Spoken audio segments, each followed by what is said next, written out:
are here?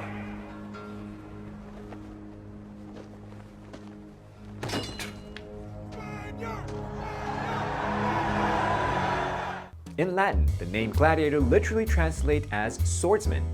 They were professional fighters who fought in ancient Roman times, in front of crowds, usually in large amphitheaters, including the Colosseum. So who is this gladiator they call the Spaniard? Join us on our latest Cinephile episode to find out, and be sure to visit our FUNDAY website for more. Do today learn? Today is Tuesday. Commercial. Traveler 是旅行者。 I have to wait for click. So he or she is at the Columbia Towers Hotel gift store. 所以他在这个饭店的礼品店，然后他要买东西。Okay, so let's take this chance and listen to the. 学习让生活充满乐趣。FUNDAY 英语。 What's up, movie fans? I'm Wade, your Cinephile host. Gladiator is a 2000 epic historical drama film, starring Russell Crowe in the lead role. Since its release, Gladiator has been critically reevaluated, and it has been considered one of the best films of the 2000s and one of the greatest historical epic film ever made. It tells the story of a former Roman general set out to exact vengeance against the corrupt emperor who murdered his family and sent him into slavery. Hold the line. Stay with me. You find yourself alone, riding in green fields with the sun on your face. Do not be troubled, or you are in Elysium, and you're already dead! Brothers, what we do in life echoes in eternity.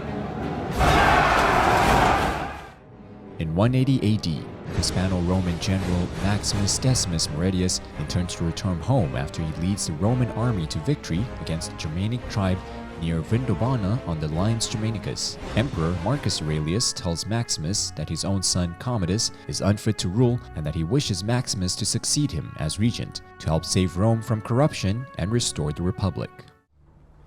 Do you accept this great honor that I have offered you? With all my heart, no. Maximus, that is why it must be you. But surely a prefect, a senator, somebody who knows the city, who understands her politics. But you have not been corrupted by her politics. When asked about Commodus, Caesar tells him that he is not a moral man and must not rule. Later, when Commodus is told this, he privately murders his father. Immediately, Commodus proclaims himself the new emperor, asking Maximus for his loyalty, but he refuses, so Maximus is arrested by the Praetorian Guard. Right until dawn, and then execute him. Now just look at me. Look at me! Promise me that you will look after my family. Your family will meet you in the afterlife.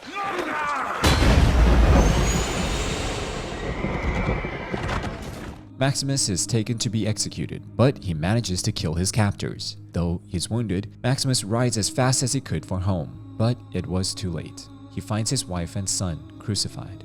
Maximus buries them, then collapses from his injuries. Slavers find him and take him to the city of Zucabar in the Roman province, where he is sold to gladiator trainer Proximo. Maximus is paired with Juba, a Numidian, for their first fight. Together, they defeat the enemy, and over time, Maximus' combat skill helps him win matches and gain popularity, known as the Spaniard. Before one of his fights, Proximo tells Maximus he should be more entertaining to keep the crowd coming back. So, he goes out and defeats his opponent in style, and then yells at the crowd. Are you not entertained? Are you not entertained? Is this not why you are here?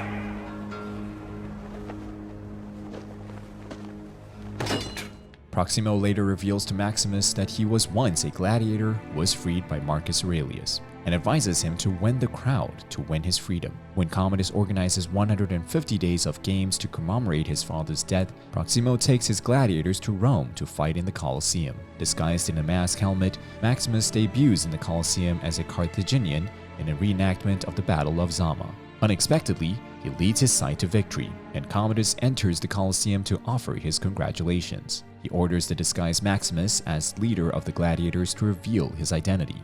Maximus removes his helmet and slowly turns around, declaring his vengeance. My name is Maximus Decimus Meridius, commander of the armies of the North, general of the Felix Legions, loyal servant to the true emperor, Marcus Aurelius, father to a murdered son, husband to a murdered wife, and I will have my vengeance, in this life or the next.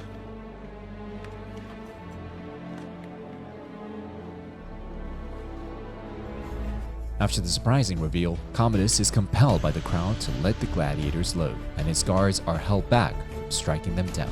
Later, Maximus is visited by Lucilla, Commodus' sister and once his lover. She tells him she's been living in fear because her son is next to the throne and asks for his help to overthrow her brother, but Maximus is cold towards her. Maximus' next fight is against a legendary undefeated gladiator, Tigress of Gaul. Commodus arranges for several tigers to be set upon Maximus during the duel, but Maximus manages to prevail. When Commodus orders Maximus to kill Tigress, he spares him instead.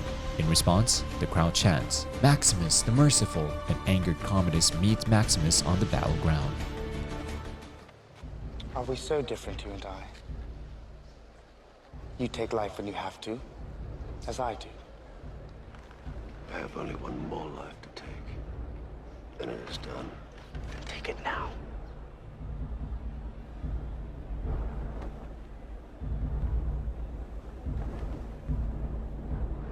Commodus taunts him, but Maximus holds his composure and tells him his reign will soon come to an end. Maximus discovers from Cicero, his ex-orderly, that his former legion remains loyal and ready for him. Maximus has Cicero relay a message to Lucilla that he will meet with her and Gracchus, an influential senator. Maximus proposes that they help him escape to rejoin his legion, and he will return to topple Commodus by force and hand power back to the Roman Senate. But Gracchus says that's madness. The time for half measures and talk is over, Senator. And after your glorious coup, what then? You'll take your 5,000 warriors and leave? I will leave. The soldiers will stay for your protection under the command of the Senate. So? Once all of Rome is yours, you'll just give it back to the people. Tell me why.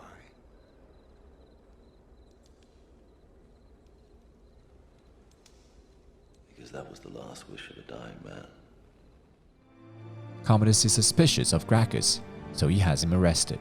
Proximo senses the danger and is unsure if it's worth the risk to help. Lucilla is confronted by Commodus and realizes that he might be onto them, so that night, she acted quickly and organizes Maximus' escape on her own, risking it all. Maximus tells her she risks too much, but she says she has much to pay for. My brother hates all the world, and you most of all. Because your father chose me.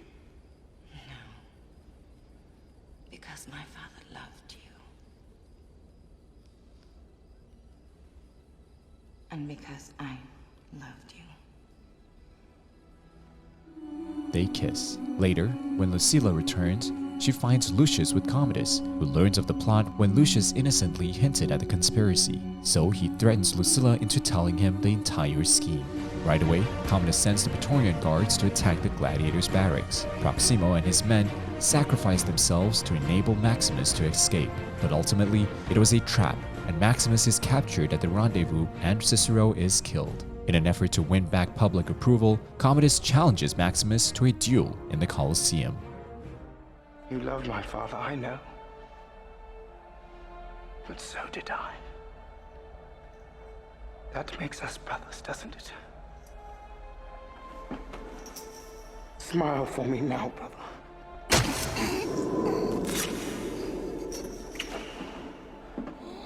Strap on his armor. Conceal the wound.